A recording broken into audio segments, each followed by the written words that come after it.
Boa tarde, tudo bem? Tudo certo? Dê boa tarde para quem está do seu lado aí. Pergunta, tá curtindo a conferência? Tá sendo abençoado? Glória a Deus, amém. Deus é bom, Deus é maravilhoso. Vamos conversar? Vamos aprender um pouco mais da palavra de Deus? Amém. Antes de mais nada, abra sua Bíblia aí em Salmos 133. Salmos 133, esse é o salmo que fala como é bom e agradável quando os irmãos vivem em união. É o famoso salmo do óleo que desce sobre a barba de Arão. Pois é, tenho certeza que nós vamos ser muito abençoados por essa palavra. Salmos 133, para quem não sabe, Salmos é um livro da Bíblia, amém? Importante salientar. Bom, eu fui incumbido, o pastor Eloy já comentou um pouco sobre isso, a falar no primeiro dia da conferência. E o primeiro dia da conferência nós estamos falando a respeito da igreja. E se tratando da igreja de Cristo, nós aprendemos diversas lições. E uma das grandes lições que a igreja aprendeu nesse tempo foi a voltar os olhos para coisas essenciais da fé cristã. Nós aprendemos a olhar para aquilo que por muito tempo, às vezes, nós considerávamos tipo assim, parte da rotina e toca reto e vai e assim por diante. Nós aprendemos, por exemplo, a prestar mais atenção e a dar mais valor, por exemplo, ao culto público, à igreja reunida. Porque a bem da verdade é que na pandemia nós fomos limitados por conta disso, e muito tempo nós ficamos sem culto. Transicionou para online. Nós aprendemos a olhar e a dar valor também para a ceia do Senhor. Às vezes, culto de ceia na vida dos crentes estava meio que passando reto, e de repente nós paramos para discutir se ceia online é ceia ou não, e de repente os crentes acordaram, meu Deus, ceia é importante. Nós passamos a discutir diversas coisas e voltamos os olhos para as coisas essenciais. Só que apesar de termos voltado os olhos para as coisas essenciais, ainda assim, eu não sei você, mas eu tenho percebido que também ao voltar os olhos para aquilo que é basilar na fé cristã, eu também percebi, infelizmente, eu creio que você também percebeu, o quanto a igreja carece de unidade. O quanto a igreja de Cristo tem carecido de unidade. O quanto o povo de Deus por vezes tem se tornado um povo rixoso, igual ao mundo. O quanto o povo de Deus tem brigado entre si, entre irmãos. O quanto o povo de Deus não tem, tido filtro no ambiente público, diante dos de fora, envergonhando o Evangelho. A igreja, quando voltou os olhos para tudo isso, foi maravilhoso, só que o pecado é uma droga, né? E aí de repente começaram as discussões em cima disso, as tretas em cima disso. E de repente se o meu irmão faz a ceia de maneira online, eu já não considero mais ele como irmão. De repente, se meu irmão abre a igreja na pandemia, eu considero ele o maior irresponsável. Tretas enormes na internet, no Twitter, posicionamentos para o bem da igreja. Não, estou posicionando para o bem da igreja. Mentira, às vezes está até endemoniado. Mas nós, ao mesmo tempo que voltamos os nossos olhos para isso, percebemos que nós carecemos dessa união. União essa que vem diretamente do céu, diretamente do nosso Senhor. Porque a bem da verdade, e como Satanás usa isso, porque a bem da verdade é que as pressões externas ao longo da história da igreja, perseguições, guerras, enfim, fora contra a igreja, nunca foram capazes de destruir a igreja, inclusive só fortaleceram. As pressões externas, as guerras, as perseguições lá no tempo da história da igreja primitiva, nunca tiveram força para parar a igreja de Cristo, só deu ainda mais força. Inclusive nós temos as cartas de Paulo, de Pedro, incentivando a sofrer ainda mais por amor do Evangelho. Agora, as divisões internas não tem poder para parar a igreja, essa que é a verdade, mas tem poder para atrasar aquilo que Deus pode fazer de maneira plena através de mim e de você, por besteira, por bobiça. Inclusive é por isso que Paulo vai combater essas divisões internas na igreja de Corinto. Ele vai dizer, olha assim, vocês estão dizendo, olha, eu sigo Paulo, outros dizem eu sigo Apolo, outros dizem eu sigo Pedro, ou então ainda, olha a loucura, dizem eu sigo a Cristo. E ele vai dizer: acaso Cristo agora foi dividido?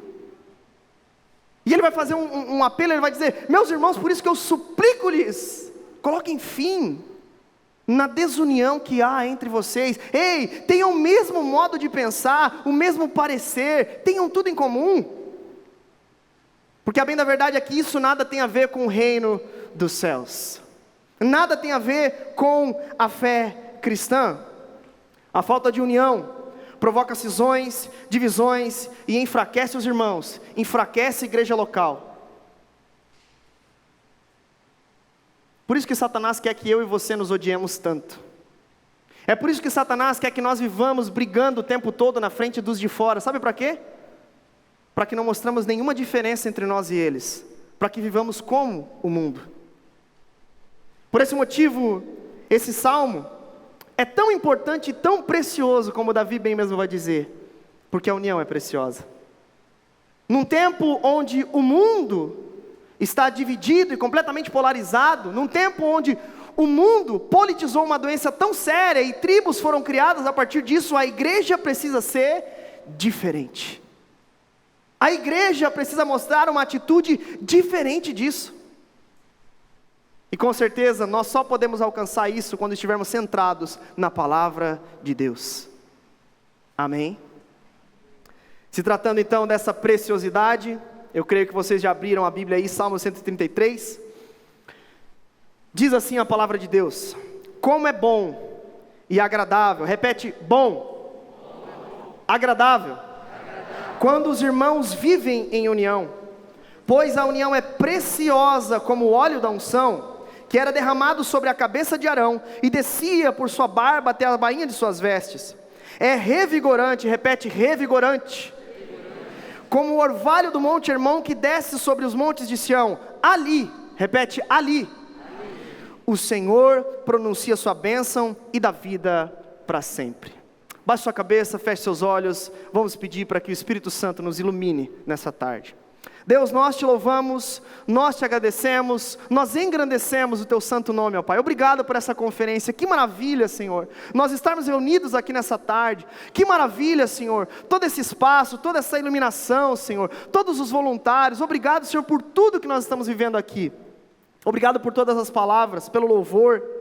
Obrigado, Senhor. E nessa tarde, Senhor, pedimos que o Senhor ilumine os nossos pensamentos e nos ajude, Senhor, a entender o que a Tua palavra quer dizer. Em nome de Jesus, amém e amém. Esse salmo, o Salmo 133, ele faz parte de um conjunto de salmos chamados Salmos de Romagem, ou Cânticos de Subida, ou então Cânticos de Peregrinação.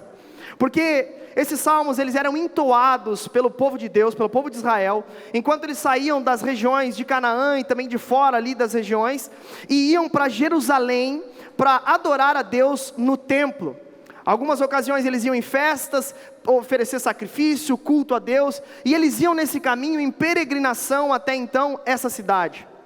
E no caminho, eles encontravam diversos problemas, dificuldades, sofrimentos, porque, por exemplo, existiam saqueadores que sabiam exatamente que o povo passaria por aquela região naquele momento do ano, e então eles esperavam o povo passar só para roubar o povo de Israel que passava por ali.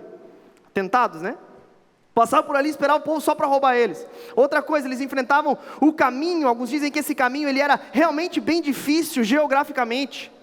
Eles também falam a respeito dessa peregrinação, que nesse caminho eles enfrentavam animais ferozes, doenças, problemas, dificuldades. Então eles cantavam esses salmos para lembrar do propósito pelo qual eles saíram da terra que saíram e estavam indo em direção a Jerusalém.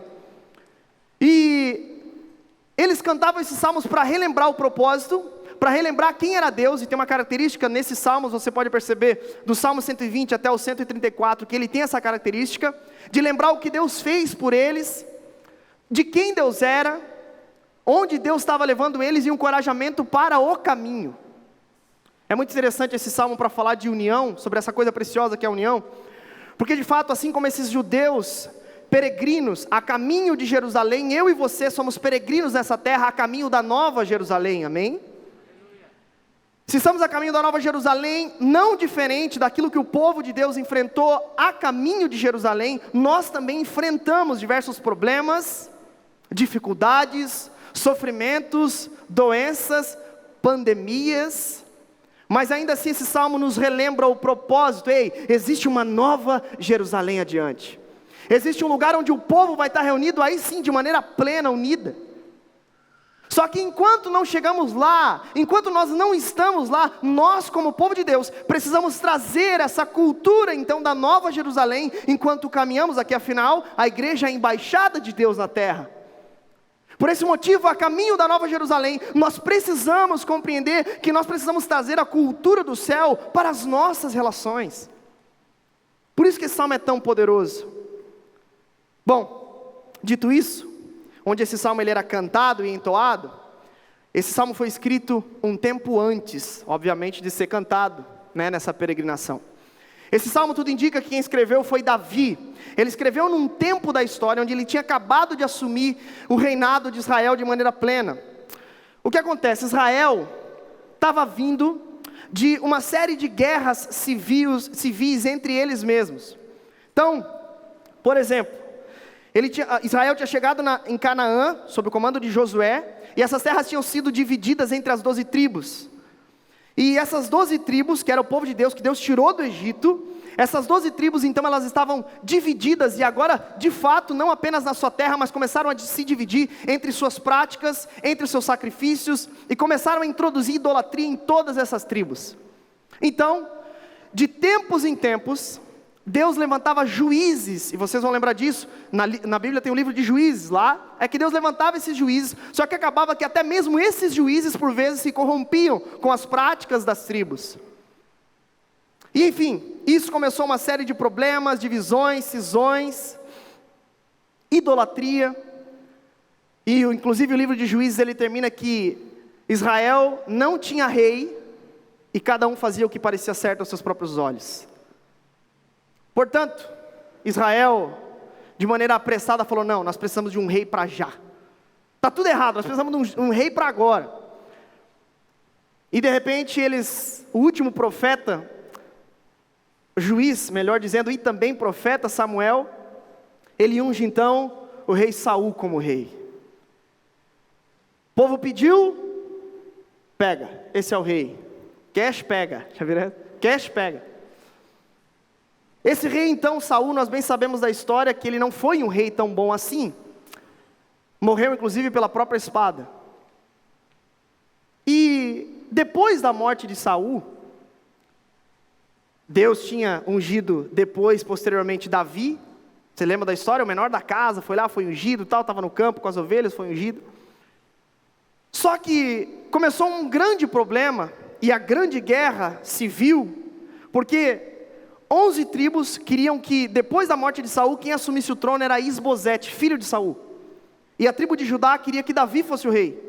Então eles entraram num conflito sangrento, terrível, e depois de uma série de conflitos e problemas, Judá vence, e Davi então é instituído como rei. E com Davi à frente de Israel, Israel começa então a voltar a essa unidade. E começa então a viver esse tempo de paz e de prosperidade.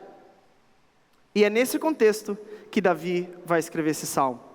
E ele vai inspirar os irmãos: ei, continuem assim. Continuem unidos. E é exatamente aqui que ele vai começar, e é aqui que eu quero começar a expor o salmo com você. Ele diz, no verso 1, como é bom e agradável quando os irmãos vivem em união. Davi tinha compreendido que era muito maravilhoso, era muito bom, quando agora não existia mais guerras, não havia mais problemas, não havia mais dissensões entre as tribos, mas agora eles tinham entendido que eles eram um único povo, que foram criados para adorar um único Deus. Eles tinham entendido que apesar das diferenças deles, eles tinham que ir para o mesmo local, adorar o mesmo Deus, oferecer os mesmos sacrifícios. Eles tinham entendido que apesar das suas diferenças familiares e de tribos, de costumes, eles tinham entendido que eles tinham sido unidos por um Deus, pertenciam a um único Deus. E Davi vai dizer: olha, isso é bom e agradável, continuem assim, continuemos assim como nação, porque nós estamos prosperando, porque estamos unidos, adorando um único Deus. E se por um lado a comunhão e a união é boa e agradável, por outro lado, a desunião é ruim e desagradável.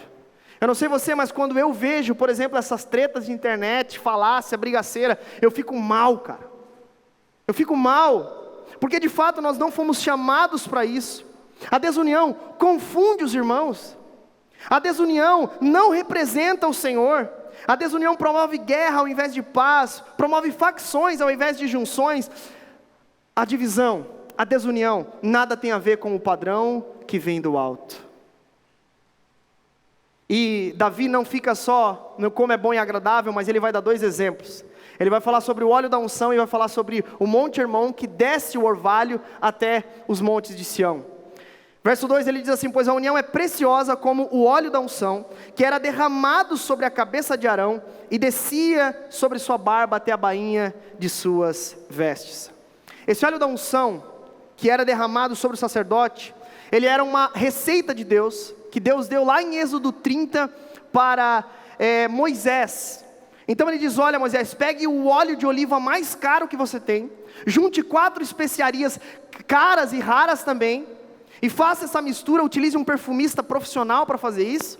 Então faça essa mistura e crie, e olha só, esse óleo só pode ser utilizado para ungir as coisas relacionadas ao culto e os sacerdotes.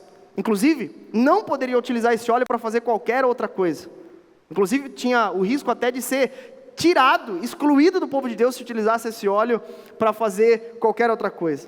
Ou seja, esse óleo de fato era um óleo precioso. A primeira coisa que ele traz aqui, possivelmente quando ele está trazendo essa ideia do óleo da unção, comparando o óleo da unção com a união, ele está pensando em algumas coisas. A primeira coisa é que precisamos entender é que a união é preciosa porque, primeiro, ela é uma receita de Deus. O amor fraternal, verdadeiro, o amor mútuo, é característica do próprio Deus. O apóstolo João vai dizer que quem não ama, não conhece a Deus, porque Deus é amor. Deus é amor. João capítulo 10, verso 30, Jesus vai dizer assim: olha, eu e o Pai somos unidade. Portanto, Pai, Filho e Espírito Santo, nós vemos que vivem eternamente nessa união. Por esse motivo, nós queremos viver em união. A primeira coisa que nós precisamos olhar é para o nosso Deus, porque o nosso Deus vive em eterna comunhão, de eternidade em eternidade. Pai, Filho e Espírito. Isso fica muito evidente, por exemplo, no contexto das religiões do Antigo Oriente Próximo, onde os relatos da criação bíblica, o relato da criação bíblica, os relatos extra-bíblicos da criação, contos, mitos, histórias daquele tempo, eram muito diferentes e apontavam a principal característica de diferença entre eles. Porque em todos os relatos extra-bíblicos de criação do Antigo Oriente Próximo, que é o contexto onde o povo do Antigo Testamento vivia, todos esses relatos de criação começam com uma treta entre deuses. Começa entre uma briga ferrenha entre deuses e depois um bebe o outro, come o outro e de repente nasce a terra, nasce o céu, nasce os deuses, nasce todo mundo. Contexto, por exemplo, o contexto cananeu, que era Baal bebendo a outra deusa Iam, loucura. E aí nós olhamos para o relato de Gênesis, nós vemos um Deus dizendo assim, ó, façamos o homem à nossa imagem e semelhança.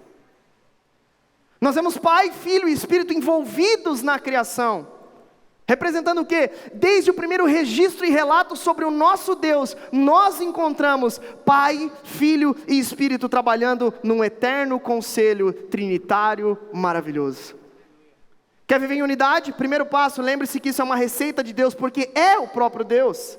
Deus vive nessa eterna união e comunhão entre as pessoas da Trindade, Pai, Filho e Espírito. Amém? Deus é a nossa fonte eterna de inspiração quando o assunto é amar um ao outro. A gente fala, né? Quero ser como Jesus, mas não quer amar como Ele ama. John Stott inclusive vai dizer que agora não é amar o outro como eu amo a mim mesmo, é amar o outro como Jesus nos amou. E aí a coisa aperta um pouco mais. Que no nome de Jesus, a união possa de fato estar no nosso meio. A união é preciosa como óleo, porque esse óleo ele era raro e para pessoas específicas. A comunhão é preciosa Porque no mundo totalmente polarizado, totalmente dividido, que trata por qualquer coisa, a igreja tem uma coisa, e é rara: a comunhão. Por isso nós precisamos preservar. Esse óleo ele era raro e para pessoas específicas. Como assim, pastor? Ele era ungido apenas os sacerdotes eram ungidos e os objetos de culto. Então era para pessoas específicas, para uma linhagem específica. No Novo Testamento, eu não sei se você sabe, mas nós somos chamados de nação santa e sacerdócio real. Portanto, se antes só o sacerdote intercedia pelo povo e estava diante de Deus, agora nós também fomos aproximados porque tivemos um sumo sacerdote perfeito, que se compadeceu por nossas fraquezas e adentrou aos céus, e este é Cristo. E a partir disso, então, nós somos chamados de sacerdócio real, sacerdócio desse reino do Rei dos Reis. Ou seja, a Bíblia em diversos momentos compara o óleo com o Espírito Santo. Sabe o que isso significa? Que esse óleo é raro, nós podemos ter, porque nós recebemos o Espírito Santo sobre nós. Sabe o que isso significa? Que o mundo não pode ter isso que eu e você temos e devemos ter: a comunhão. Sabe, eu e você que recebemos o Espírito Santo, não podemos negociar a comunhão por causa das nossas preferências. A comunhão é algo raro e pode e deve ser preservada por mim e por você que recebemos esse óleo espiritual. Ou você acha que você suporta seus irmãos porque você é bonzão? E você bem sabe que você já teria dado algum soco na cara de algum irmão se você não tivesse o Espírito Santo dentro de você. Essa que é a verdade. Não faça isso, amém? Outra coisa que Davi estava pensando não é apenas no óleo, senão ele pararia falando assim: a união é preciosa como o óleo da unção, ponto. Mas ele não, ele fala da cerimônia do óleo da unção. Então ele fala assim: olha, a união é preciosa como o óleo da unção, que é derramado sobre a cabeça, e ele desce sobre a barba, olha os detalhes que ele está dizendo, ele desce sobre o colarinho, e ele vai descendo e molha toda a roupa do sacerdote. Sabe o que isso significa? Que a união é preciosa, porque é derramada sobre nós em abundância, e passa por todo o corpo. Portanto, meu irmão, se você é cristão, não é porque o seu histórico familiar, você é treteiro, que se convertendo você não vai ter que deixar de ser. O mesmo óleo que caiu sobre o manso, caiu sobre aquele que é meio endemoniado. O mesmo óleo. Quando o óleo ele caía sobre o sacerdote, ele banhava 12 pedras que estavam na frente do colete sacerdotal, representando as 12 tribos. Carson, comentando esse texto, ele vai dizer que esse óleo caindo sobre essas pedras representa a união espiritual do povo de Deus. Ou seja, nós recebemos em abundância. Representa isso a união espiritual. Nós não só recebemos o Espírito Santo, mas nós fomos unidos pelo Espírito Santo. O que isso significa? Significa que quando nos convertemos, nós somos convocados a viver amando uns aos outros. Não é conversa para boi dormir. Quando nós nos convertemos, nós recebemos o Espírito Santo, e esse Espírito Santo leva-nos a amar uns aos outros como Ele nos amou. Inclusive, a epístola de 1 João, ele vai deixar claro e evidente isso. A marca de um verdadeiro cristão é o seu amor ao próximo. Agora, como é que nós podemos tentar negociar, de certa forma, essa preciosidade que nós recebemos? Como afirmamos que permanecemos nele, agora fazendo uma linguagem de 1 João, como nós afirmamos que permanecemos nele, se não andamos como ele andou? É incoerência. Agora, se nós afirmamos ser cristãos, não podemos e não devemos, não faz sentido viver de maneira desunida. Como um povo de um Deus tão unido, de eternidade em eternidade, pode brigar tanto, pode tretar tanto por aí? Que no nome de Jesus, nós possamos nos arrepender disso. Diferentemente do mundo que briga até por futebol, às vezes eu também brigo por futebol. Principalmente quando o Corinthians perde desde 2017 para o Atlético Goianiense. Sangue de Jesus tem poder, mas tudo bem. Queima Jesus, é isso aí. Enfim, tem que me arrepender disso. Mas no mundo onde as pessoas brigam até por futebol, aliás, eu quero dizer que eu amo os palmeirenses, apesar de vocês. Nós precisamos, apesar das nossas diferenças de opiniões, de ideias, até mesmo dentro do campo da teologia, nós precisamos estar unidos sem negligenciar aquilo que é essencial na nossa fé. Como diria Richard Baxter, e ele é uma inspiração para mim nesse sentido, ele vai dizer em seu livro Manual Pastoral do Discipulado o seguinte: temos de distinguir entre certezas e incertezas, coisas necessárias e desnecessárias, verdades universais ou opiniões particulares, enfatizando a paz sobre as primeiras e não sobre essas últimas. Em outras palavras, nós precisamos nos preocupar tanto com a unidade da igreja, a ponto de sabermos diferenciar aquilo que nós não negociamos e que devemos tratar com ferro e fogo com relação à visão do mundo, mas nós precisamos ser compreensíveis, amigos, amados, sentar na mesa calvinista e arminiano, e fazer a zoeira, e aí calviniano, né? Porque nós somos um povo unido e o que nos uniu é muito maior do que as nossas preferências, porque Ele é derramado de cima, é o Espírito que desceu e nos uniu. Portanto, a comunhão é preciosa porque ela é como o óleo da unção. O óleo é uma receita de Deus, é raro e representa a união de todo o povo de Deus. Versículo 3: a união é revigorante como o orvalho do monte Hermon, que desce sobre os montes de Sião. Esse versículo aqui ele vai deixar duas lições claras para a gente. Que a união, primeira, que a união do povo de Deus é fruto de um milagre divino, você vai entender por quê. E a união é revigorante, ela revigora. Por que é um milagre? Vamos lá. O Monte Hermon, ele é a montanha mais alta, mais imponente da região norte de Israel. Inclusive, se você pesquisar aí no Google, você vai ver que essa montanha ela é coberta de neve o tempo todo. Você vê que é uma baita de uma montanha mesmo. E aqui o Davi está dizendo que o orvalho lá do Monte Hermon, da região norte, desce até Sião.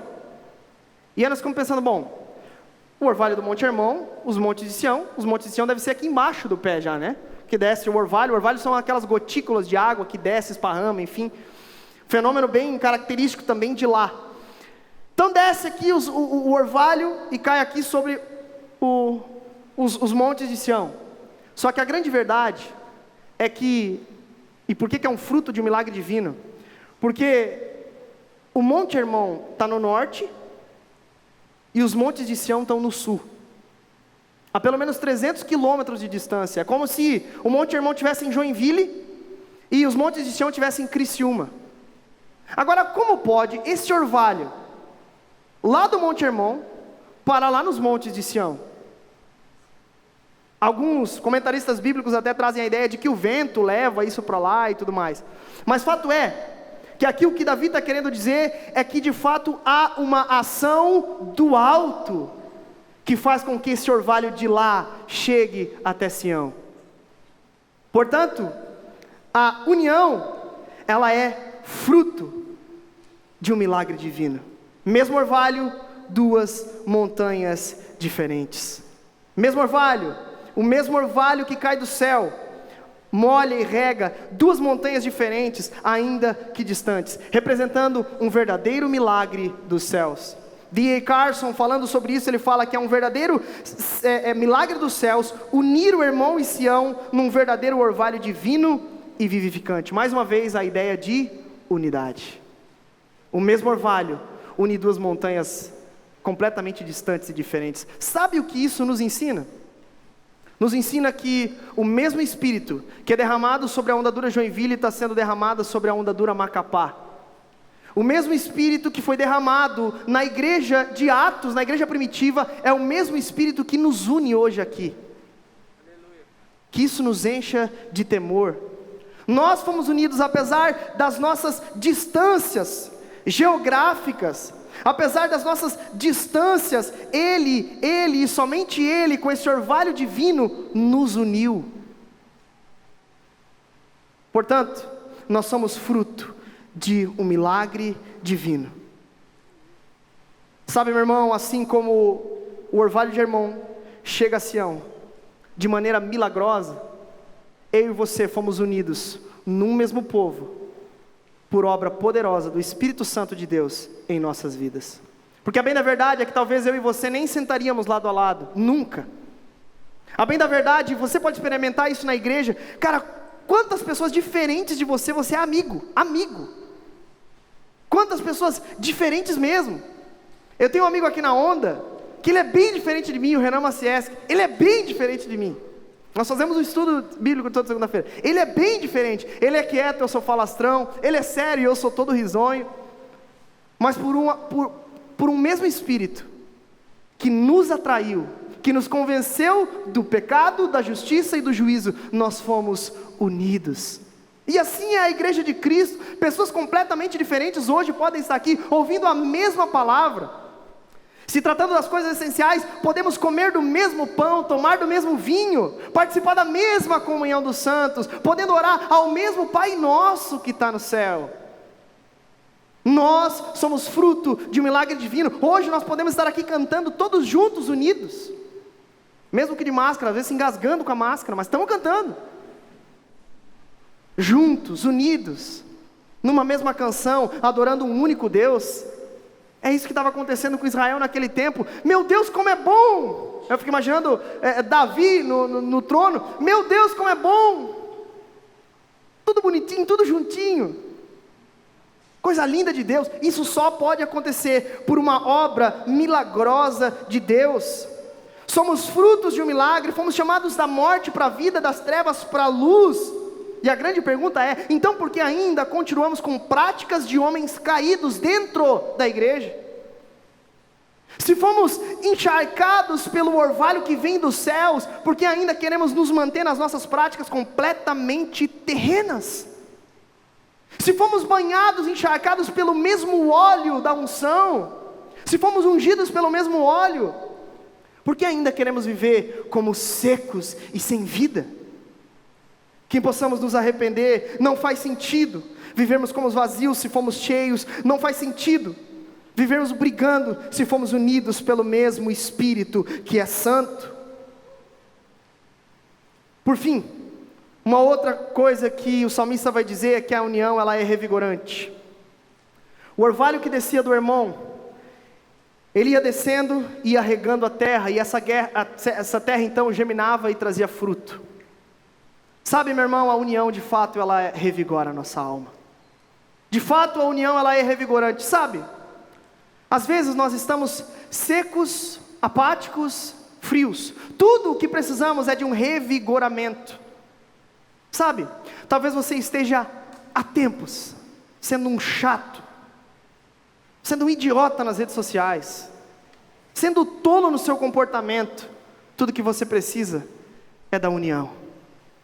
Tudo que você precisa é para esse lugar de revigoramento. Tudo que você precisa é desse lugar. Porque a bem da verdade, de maneira prática, onde nós fazemos a manutenção da nossa união, é na igreja local. Onde nós fazemos a manutenção de tudo isso, é quando a gente está junto, cara. É quando a gente está junto na comunhão, porque é na comunhão que eu percebo que meu irmão está com dor, que meu irmão está sofrendo. É na comunhão que eu posso estender as minhas mãos. É na comunhão que eu sou amado. É na comunhão que eu posso amar. É na comunhão que eu posso exercer esses mandamentos mútuos. E tem uma série na palavra de Deus. É na comunhão que nós somos tratados. É na igreja local que vivemos juntos. É na comunhão, é na igreja local que nós nos fortalecemos. Sabe quando? Nesses dias maus. Sabe por que Satanás quer nos dividir e nos polarizar como ele faz com o mundo? Para que a igreja se enfraqueça. Mas em nome de Jesus isso não vai acontecer com a gente, amém? Amém. Que possamos nos fortalecer, estarmos unidos. É na comunhão que eu aprendo a respeitar as pessoas que pensam diferente de mim. É na comunhão. É na unidade da igreja local que experimentamos, e aí sim faz sentido os salmos de romagem. É na comunhão que nós experimentamos um pouquinho daquilo que nós vamos viver na Nova Jerusalém.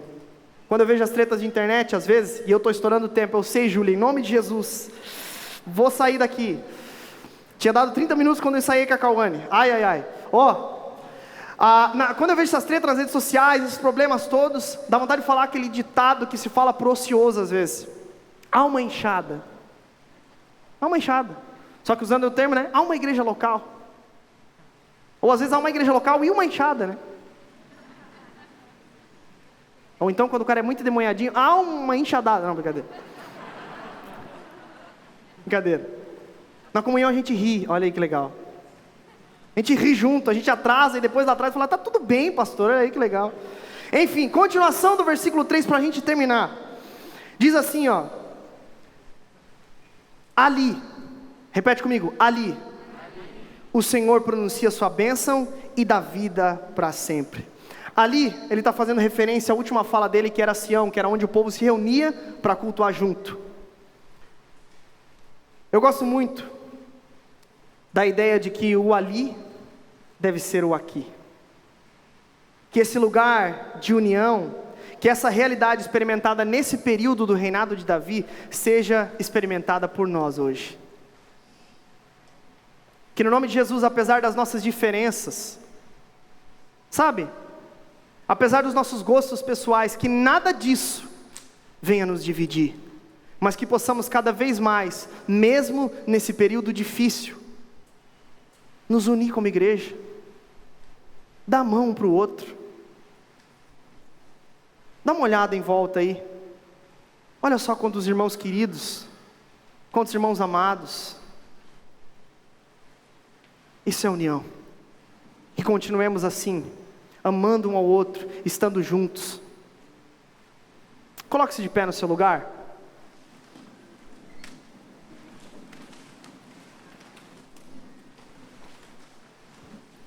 Apesar de nós, que possamos entender